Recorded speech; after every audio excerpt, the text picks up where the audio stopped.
சரவண ஜோதியே நமோ நம. வாழ்க வையகம், வாழ்க வளமுடன். அனைத்து தமிழ் நெஞ்சங்களுக்கும் கனிவான வணக்கங்கள். கடன் இல்லாத மனிதனே இல்லை. பணக்காரனுக்கும் கூட அவன் தகுதிக்கு ஏற்ப கடன் நிச்சயமாக இருக்கும். கடனே இல்லாமல் நான் வாழ்ந்து காட்டுகிறேன் என்று நீங்கள் சவால் விட்டாலும் கிரகங்களும் விதியும் உங்களை எப்படியாவது கடன் வாங்க செய்துவிடும். அப்படி கடன் தொல்லையால் அவதிப்படுபவர்கள் ஏராளமாக இருக்கச் செய்கின்றார்கள். பல்வேறு பரிகாரங்களை செய்து கடன் தீர வேண்டிக் கொள்கின்றனர். என்ன செய்தாலும் அவர்களுடைய கடன் மட்டும் தீர்ந்தபாடில்லை என்று புலம்புபவர்களுக்கு மிக எளிதாக செய்யக்கூடிய பரிகாரங்களை இந்த பதிவின் மூலம் பார்க்கலாம். கடன் வாங்காத மனிதர்களே இருக்க முடியாது என்பதுதான் யதார்த்தம். மனிதர்கள் மட்டுமா, எல்லா நாடுகளும் கூட கடன் வாங்குகின்றன. ஆனானப்பட்ட திருப்பதி வெங்கடாஜலபதி சுவாமியே கடன் வாங்கித்தான் கல்யாணம் செய்து கொண்டார். எனவே கடன் வாங்குவது சகஜம். அதை கட்டுப்பாட்டுக்குள் வைத்து வாழ்க்கையை செவ்வனே நடத்த வேண்டும் என்பதே பெரியோர்களின் கட்டளை. பசியோடு கூட உறங்கலாம், கடனோடு உறங்காதே என்பது ஆன்மீகம் காட்டும் அறிவுரை. ஜோதிடத்தில் நமது முன்னோர்கள் மிக முக்கியமான விஷயங்களை சூட்சமான முறையில் சொல்லியிருக்கிறார்கள். ஒவ்வொரு ராசிக்கும் கடன்கள் அடைவதற்காக என்னென்ன செய்ய வேண்டும், எவையெல்லாம் செய்யக்கூடாது, எந்தெந்த கடவுளை வழிபடலாம் என்ற பரிகார முறைகளையும் சொல்லியிருக்கிறார்கள். ஒவ்வொரு ராசிக்கும் 2ஆம் வீடு தனஸ்தானம் என்று அழைக்கப்படுகிறது. இதன் மூலம் ஒருவரின் பொருளாதாரம் சம்பந்தமான விஷயங்களை தெரிந்து கொள்ள முடியும். ஒவ்வொரு ராசியின் 6ஆம் வீடு ரண ருண ரோகஸ்தானம் என்று அழைக்கப்படும். ஒவ்வொருவருடைய மன சம்பந்தமான வலி, உடல் சம்பந்தமான வலி, ஆரோக்கியம், கடன் போன்றவைகளை நாம் 6ஆம் இடத்தின் மூலமாக தெரிந்து கொள்ளலாம். ஒருவருடைய ஜாதகத்தில் 6ஆம் இடத்தில் லக்னத்திற்கு 6ஆம் இடத்தில் எந்த கிரகம் இருந்தால் எந்த மாதிரியான பலன்கள் ஏற்படும் என்பதை பற்றி பார்க்கலாம். 6ஆம் இடத்தில் சூரியன் இருந்தால் வெப்பம் சம்பந்தமான விஷயங்கள், வெப்ப நோய் சம்பந்தமான விஷயங்களும், அரசு சார்ந்த கடன்களும் இருக்கலாம். சந்திரன் இருந்தால் நீர் சம்பந்தமான பிரச்சனைகளும், சீக்கிரமே அடையக்கூடிய கடனும் இருக்கலாம். செவ்வாய் இருந்தால் இரத்தம் சம்பந்தமான பிரச்சனைகளும், பூமி சம்பந்தமான கடனும் இருக்கலாம். இவர்களுக்கு மருத்துவ செலவுகள் அடிக்கடி ஏற்படும். புதன் இருந்தால் நரம்பு சம்பந்தமான பிரச்சனைகளும், பணம் சம்பந்தமான பிரச்சனைகளும் இருக்கலாம். குரு இருந்தால் வயிறு சம்பந்தமான பிரச்சனைகளும், தெய்வ கடன் சம்பந்தமான விஷயங்களும் இருக்கலாம்.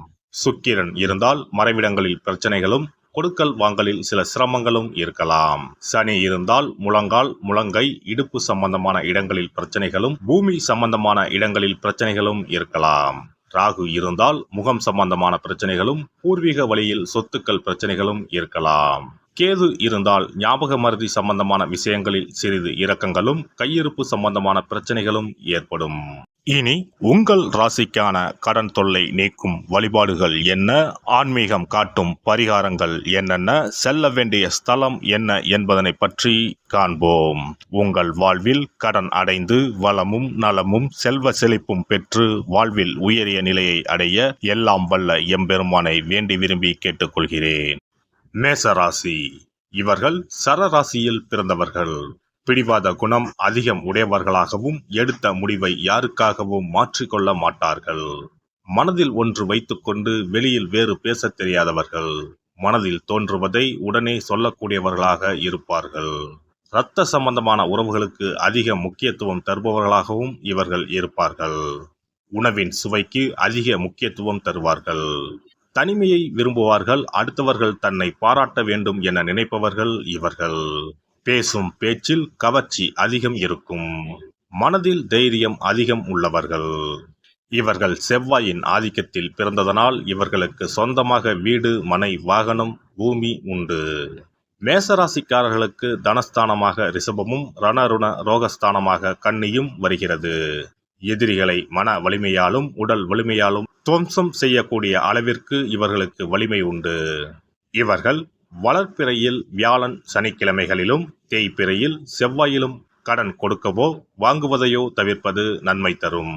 தொழில் செய்வதை விட வேலைக்கு செல்வது இவர்களுக்கு நன்மை தரும். கொடுத்த வேலையை சரியான நேரத்தில் முடிக்கும் திறன் உடையவர்கள். முதலீடு செய்யும் பொழுது இவர்களே முதலீடு செய்யாமல் வேறு ஒருவரிடம் கொடுத்து செய்வது நன்மை அளிக்கும். வாராகி அம்மனை வழிபடுவதன் மூலம் நன்மைகள் அதிகம் ஏற்படும்.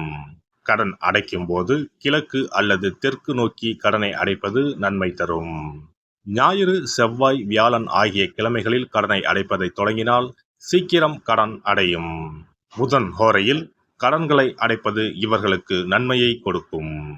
செல்ல வேண்டிய ஸ்தலம் உத்திர கோசமங்கை மங்களநாத சுவாமி கோவிலுக்கு சென்று மரகத நடராஜரை தரிசித்து வாருங்கள்.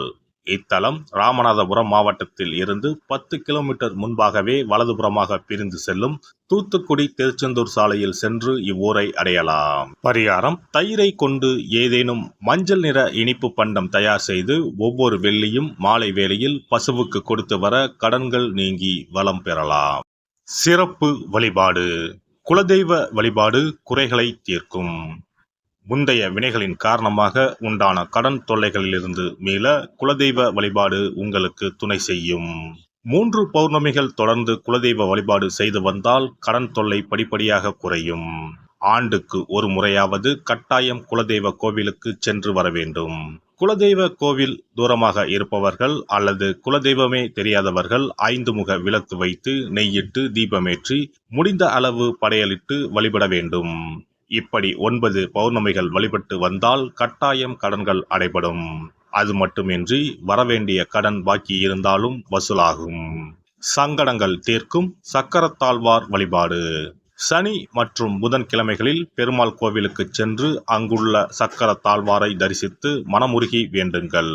பிறகு அவரை 12 முறை வலம் வந்து வழிபடுங்கள். துளசி மாலை சாற்றி வேண்டிக் கொள்ளுங்கள்.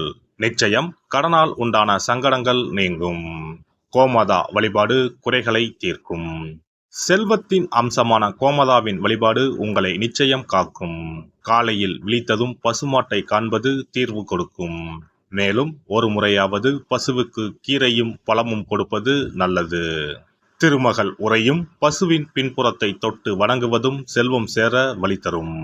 குளிகை நேரத்தில் வாங்கிய கடனில் ஒரு பங்கை அடையுங்கள். நிச்சயம் முழு கடனும் தீரும். அதுபோல குளிகை நேரத்தில் கடனே வாங்காதீர்கள். அடகு வைத்த நகைகள் வீடு வந்ததும் நன்கு சுத்தம் செய்து மஞ்சள் நீரில் போட்டு பூஜை அறையில் ஒரு நாள் வைத்த பிறகே உபயோகப்படுத்துங்கள். வீட்டை எப்போதும் சுத்தமாகவும் தெய்வ கடாட்சமாகவும் வைத்துக் கொள்ளுங்கள். திருமகள் தங்கும்படி உங்கள் சுற்றமும் செயலும் இருக்கும்படி பார்த்து கொள்ளுங்கள். கடன் தீரும் வரை பூஜை அறையில் மஞ்சள் பொடியால் அக்ஷயம் என்று எழுதி வாருங்கள்.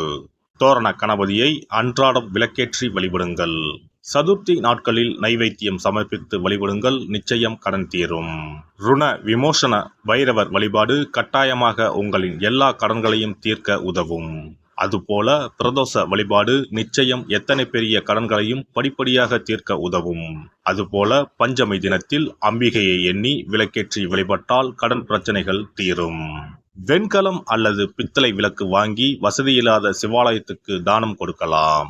செவ்வாய் பகவானின் திருவருள் இருந்தால் கடன் இல்லாத வாழ்க்கை அமையும். விரய செலவுகள் குறையும்.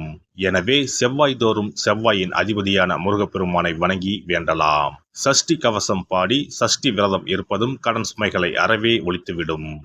எல்லாம் வல்ல இறையருளால் நீங்களும் உங்கள் அன்பு குடும்பமும் உடல் நலம், நீலாயுள், நிறை செல்வம், உயர் புகழ், மெய்ஞானம் ஓங்கி வாழ்க வளமுடன். இந்த வீடியோ பதிவு உங்களுக்கு பிடித்திருந்தால் லைக் பண்ணுங்க, கமெண்ட் பண்ணுங்க, ஷேர் பண்ணுங்க. மறக்காம சப்ஸ்கிரைப் பண்ணுங்க. பக்கத்துல இருக்கிற பெல் பட்டனை கிளிக் பண்ணுங்க. நன்றி, வணக்கம். ஓம் நமச்சிவாய. சிவாய நம.